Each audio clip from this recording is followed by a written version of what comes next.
वज़ीर आज़म ने मुल्क भर में 1.25 लाख से ज़ायद सरकारी असामियों पर फौरी भर्तियों का हुक्म दे दिया। रिपोर्ट के मुताबिक ग्रेड 21 और ग्रेड 22 की 96 असामियाँ खाली हैं। ग्रेड 18 से ग्रेड 15 तक की 41,000, ग्रेड 1 से ग्रेड 7 तक की 51,000, जबकि ग्रेड 16 से ग्रेड 22 की 13,421 पोस्टों पर कोई अफसर तैनात नहीं।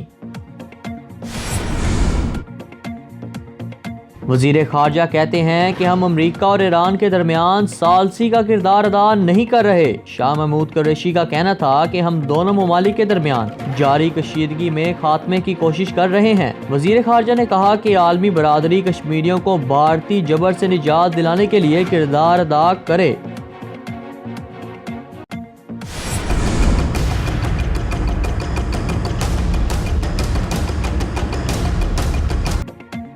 परवेज मुशर्रफ ने अपनी सजाए मौत को सुप्रीम कोर्ट में चैलेंज कर दिया। साबिक सदर ने दरख्वास्त में मौक़िफ़ इख्तियार किया कि मेरा बैरून मुल्क इलाज जारी है, बीमारी के बायस बिस्तर पर हूँ और अदालत में पेश न हो सका, मुझे शफाफ ट्रायल का हक नहीं दिया गया।